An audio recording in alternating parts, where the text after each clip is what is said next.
Coach Matt Painter. Kyle, go ahead. Matt, you've been talking a lot. You have fun with these guys. You want to recruit guys that are fun. How much fun was that? They Fletcher gave you the ball and they drenched you there to celebrate 500. Yeah. How much fun with these guys? Yeah. No, we have a great group of guys, and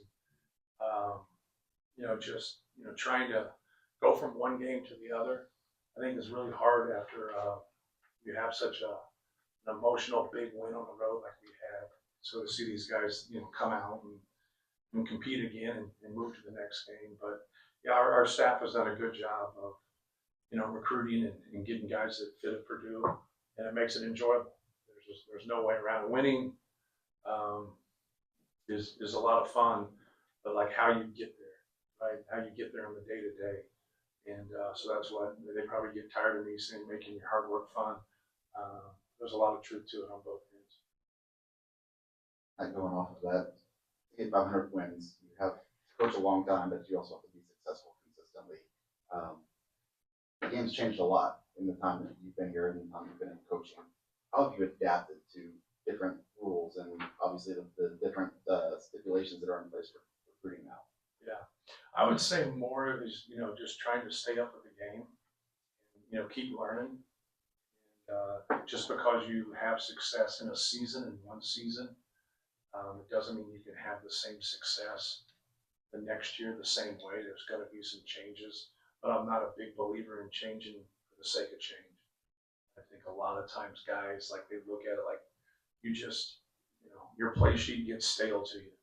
I think every coach that's like watching this and listening understands, like, you get into February and you play conference, basketball, and you got about 12 to 14 games underneath the belt against people that understand you and know you, that's competed against you.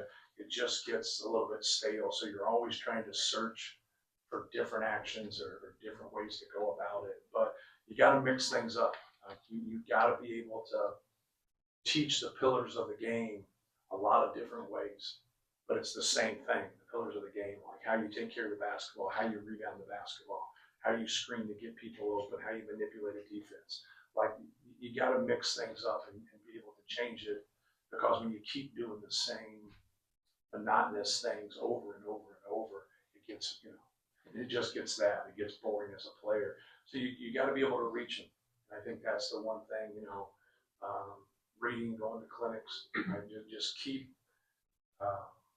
trying to figure things out, and then organically kind of let things come to you. Like, don't always, when you don't know, like, competition normally sets rotations, competition sets how you're going to play, and then, it'll just gradually come to you. So that's all we've really tried to do through the years is, realize we don't know it all and learn from our mistakes and learn from competition and get better. Matt, I don't know what landmark wins do for you, but on that list of 500, I think you're one of the very few, if the only one, to get the bulk of the wins at an alma mater. When you reflect on it at all, will that mean something to you? I think in time it does. Right now we have a really good team, and I'm, trying to, take in this win, not really the number of the win, but just take in the win and wake up tomorrow and get ready for Memphis. That's where you kind of stand when you're involved in it.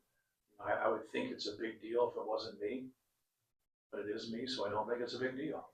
Like, I'm yet to see, a really good coach with bad players. It's a player's game. Get the right players that fit together, get them on the bus, get them on time, tell them the truth, and have a lot of fun with it. So, like, we're not drafting them. Like, a lot of people look at you like, why'd you do this? Why'd you do that? We're not drafting people. Like, we're recruiting them, and they're going to say no to us at times. But how you navigate after people tell you no, like that can really help or hurt your team. Sometimes you're up against it, especially with size. That's why we try to get out in front of a lot of things in recruiting, to really help us. But it's still a difficult task to put a team together at times. I think it's even more difficult in today's game. But just try to learn from it and not be stubborn and do what's best for Purdue. And it was easy to see how Thursday's game was sort of an NCAA tournament kind of preparation for the town game. How does tonight fit some of those same, veteran coach, talented scoring team? Did it check some of those same boxes? Yes, without question. Athleticism, great coach, quickness, shot makers. You know, they didn't have quite the size that we had. They're not playing in their venue, we're playing in our venue. So that's not, you know, going to relate to an NCAA tournament team, but the quality of team there is really good. They have to be one of the top 3 or 4 mid-major teams in the country. Like they had us on the run there in the first half. But they're good. That's why we played Toledo last year. They're good. Todd's great. We're playing Kent State. You know, Rob's great. Like, and then obviously, you know, John Gross is, you know, one of the best coaches. And but yeah, it's similar. Like you kind of look who we're getting ready to play, you know, who we just played these last couple games. Like that's what you want. That's what you want. But you also got to understand you can get beat too. That's what, you know, you get beat in a game like this. People will say like, hey, like shouldn't have scheduled them. Like I kind of look at it differently. You should schedule them. You got to be able to take that loss and learn from it. But I thought our guys responded tonight. I thought they did some really good things, and we just have to keep getting better. You kind of took control there at the end of the first half. What do you say about your team's kind of professionalism, maturity, and whatnot to come out the way they did in the second half? I don't think Akron got a rebound for like 8 minutes. It's 10 minutes. But no, like those guys that was impressive to watch. Those 2 guys rebound in that stretch. You know, to see TK and Oscar, we gave Oscar that a couple blows right there quick and got him back in there. He was so productive. Get 14 rebounds in under 21 minutes. It's pretty impressive. You know, TK got 15, but he had under 27. But no, they stayed with it. They were professional. They understood. You know, I just didn't think, you know, earlier we quite had that competitive fear. You always got to have that competitive fear. People kind of look at that as a weakness. It's not a weakness. It's actually a sign of intelligence to be able to respect your opponent. Know that they can come in here and beat you. These guys realized that we could get beat tonight, and that helps you. That doesn't hurt you.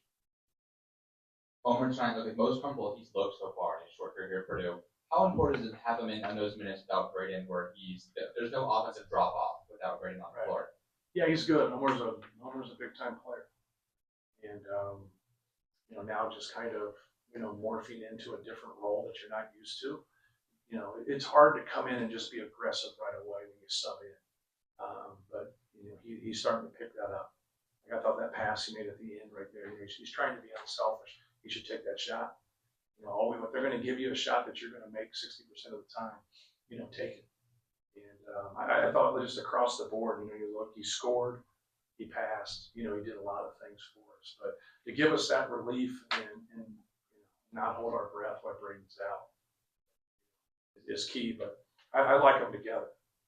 I think, you know, you put those 2 guys together, and you got guys like Fletch and TK, and you got the short roll, you got the lob threat, you know, you got a moose like Oscar down there. You know, like that's a really, really good balance of guys right there. He really complements, you know, our main dudes. I mean, obviously you emphasized rebounding in the offseason to bring some pieces in, but did you envision performances like this these last 2 games on the boards, and how do you, whether it's maintain or get better, how do you move forward? Well, TK said, you know, TK averaged 6 rebounds last year. We got about a rebound every 5 minutes. And he said he'd be a better rebounder if he didn't have to wrestle with those big dudes that are 5s. So here we are, right? So and he was right. Like something you'd be amazed at how many times as a head coach you get lied to. Like players will tell you, like, oh no, the ball hit me and this happened. And you'll go and argue with the ref and you watch the film. You're 100% wrong, right? So like players will say, oh, this happens or whatever. Like, but he said it and he's doing it. And so, like, you know, his ability to get on the offensive glass, but also get us defensive rebounds. You know, it's huge. You know, to have 2 guys like that, it's huge. Now we have to, you know, have some consistency there across the board. Hey, Matt, you have a veteran team, but you've got a couple new guys, Homer and Oscar, that are fitting in and playing significant roles. How does that translate to the team this year with those guys filling those roles on a really basically a veteran team? Yeah, well, you know, Oscar's getting his opportunities offensively off the glass more than anything. You know, he'll get some post ups here and there. He'll get some dump downs, but you know, he's been great. He's been great. You know, he didn't get here till the end. Homer didn't get here till the end of the summer also. So like they weren't practicing with our guys for 8 weeks in the summer. They got a couple weeks, and then they were here just doing individual workouts before school started. So it's taken a little bit of time to ramp up. And then like Omer played in multiple leagues last year, played for his country in multiple games. So like his end of the season was the summer, to where our end of the season was the end of March. So then we took our time off, and then we came here. We're picking it up. So he needed some time off at that time also. But they've been great. They both really complimented and really done more than complimented. Like they've stepped up and played well in big games. Right. Are you getting a better average minute right now from Braden and Trey? Because they don't have to play every minute, because Trey doesn't worry about fouls, and because those two guys don't have to dominate every offensive possession? Yeah, I hope so. Sometimes that's hard to quantify. But yeah, I think that you're getting more efficient play. And you hope from just those guys being a little bit more fresh and being able to sub it in out of the game. But we'll see. Like you saw in the second half of the Oakland game, it didn't take break now. Just didn't think that made a whole lot of sense for the position that we were in. I think we're gonna have games like that. We're not gonna just like go away from that, and we're gonna sub the same way the whole time, even though you can see a pattern. You like to get to a pattern of some degree so they get more comfortable. And sometimes it's in the past, I almost felt like I was trying to be more comfortable subconsciously. And it's about them and how they play and who's in the game at the same time. There's a lot of things that go into it. Like you can just pull a variable out and say this is the reason, but there's a lot of variables that go into why somebody's efficient or why somebody's ultimately successful at a certain time. Give us a status update on Liam, what happened to him. He's getting an MRI tomorrow. Hurt his shoulder. Shoulder came out. So they put it back in place, and so and they think it's good news in terms of it's not going to be a long time that he'll be out. But we'll see. We'll see what the MRI says. The same one he had repaired? No, the other one. Just right.